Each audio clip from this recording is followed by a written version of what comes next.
Well, welcome back to Roy on Rescue. I wanted to talk specifically about some of the advantages of online training and why Pro CPR is such an advocate of web-based e-learning programs. We get some kickback from time to time from management that maybe believes that the class should be in a classroom setting. We also sometimes hear from students or instructors themselves that believe that classes should only be held in a classroom. I'm fighting one of those bad Michigan colds right now. You'll have to forgive me for the sniffles. But it reminded me of days that I had to teach when I was sick. And it also reminded me of the days that I had to be a student in the classroom when I was sick. And that's what kind of led me to say I was eventually going to talk about this whole topic of why self-paced e-learning is superior to the classroom. And I thought, hey, no better time than today, now that I'm remembering because I'm sick today. You know, the biggest thing that I can tell you that I really want to communicate in regards to web-based e-learning programs that are good is that you cannot duplicate the efficiencies of a self-paced e-learning program in a one-time sitting classroom. Now, is that to say that all classrooms are bad? Not at all. But when it comes to a classroom course, which is based on a 4-hour or 8-hour program, where the students come in a group of 5, 10, 12, sometimes larger at a time, in one stuffy classroom, I hear from students over and over and over again, which reinforce my beliefs about that type of learning environment. The problem is that we don't have a lot of attention span, number one. So we tend to fade out shortly after the subject matter begins. So 15, 20 minutes after the instructor starts to teach, if they haven't captured our attention in that small amount of time and gotten the point across, it's pretty much over. Because by about 20 minutes, 25 minutes in the adult learning environment, we start to get distracted by other thought processes. And it's gone. So now imagine that I have not just 1 hour to teach, I have 4 hours to teach, a half a day. Or I have 8 hours to teach. And during the cold and flu season, half of my students are sick, they don't feel well, they're running fevers, they probably shouldn't be in classroom, but they have to be because if they don't get their CPR certification, they can't go back to work. If they don't go back to work, they can't earn money, they might get fired. There's all these stresses and problems that come associated with not getting their certificate on time. So when we talk about Pro CPR's method of online CPR certification and we get some kickback, some of the questions that I would pose are, what negatives do you see? First of all, as an instructor, I'm at my best when I'm training. We only videotape when I am feeling well, when I'm ready to be at my best, when we can do retakes after retakes to be able to get the right shot. Some people might notice that we leave in some of my stutters and things. We do that on purpose because if we didn't, it could become extremely sterile and too rehearsed. And then you start to lose, not only credibility, but you start to lose attention span that way too because it's too much like just observing a video. So I really wanted it to be more like you with me in a classroom and we're teaching and learning together. So that's one part. Second part is that if you as a learner get put in a classroom and you have a certain level of competency, but you've got a number of other students in the classroom that maybe don't understand the material. Maybe they're really new to the medical field or they're not sure how to do CPR compressions. The whole class is virtually slowed down to the lowest common denominator. Not that that's wrong. That's why we have initial trainings. That's why we have the ability to slow down for those people that are new to this.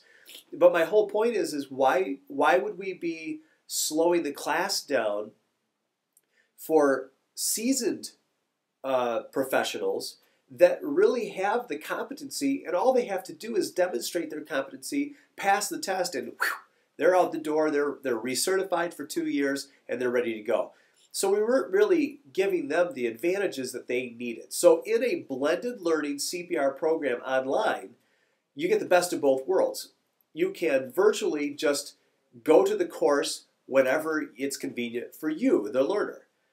Like for instance, for us, you go out to procpr.org, sign up, and then you just start the review process. We actually have a pre-test which incorporates the videos with the test questions, pre-test questions. And you don't have to finish those all in one sitting. In fact, you're encouraged not to. We would rather you take them in bite-sized morsels, absorb it, take notes, ask questions, call us, tweet us, ask those questions to the trainer that you might have about why is this done a certain way, and then after you've got it, you go to sleep, or you go back to work, or you go play, or whatever you want to do. But you're taking a break, letting that absorb, you're letting it sink in, and then when you're ready to learn some more, you come back, you log back in, and you pick up where you left off. So you're able to actually then pick up fresh again and absorb another 5 or 10 minutes worth of material, and then log out, leave, go do other stuff, come back. You're not mandated to do it that way, but a lot of learners like to learn that way. The other side of that is if you don't get it the first time, you're not slowing the rest of the class down. You just hit rewind or play again, and you get to watch the demonstration all over again, which is a major advantage because you're not inconveniencing anybody.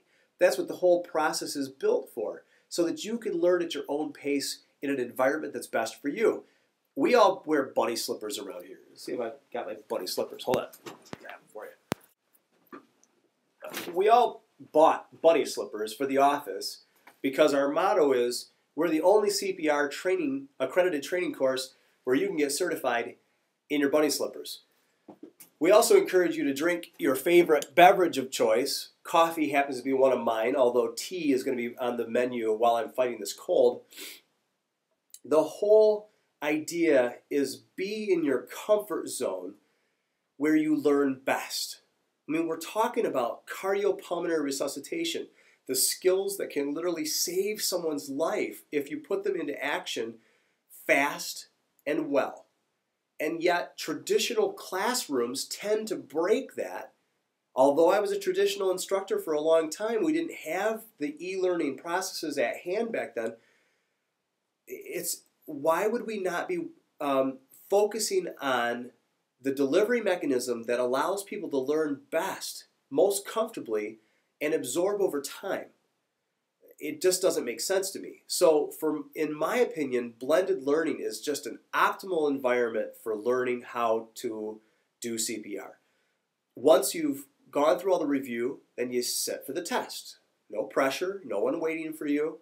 After you pass the test, then you schedule a short hands-on skills demonstration with an instructor or skill evaluator in our network. It's that easy. So the last piece of that is that when I would do trainings in a classroom, I saw you, the student, once every 2 years.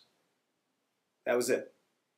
Now, we send out, which is optional, but we send out an email every Monday morning to your inbox with a 2.5 to 3 minute video update covering a new subject regarding CPR, AED, all of the aspects of CPR, and you can then just remind yourself. You just click it, play it at your leisure.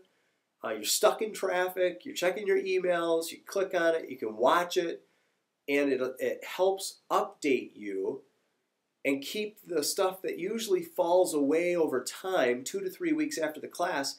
It's bringing it back to your front of your mind so that you're absorbing it, so that it's becoming long-term memory, so that you're becoming confident in your skills and know what to do in a crisis.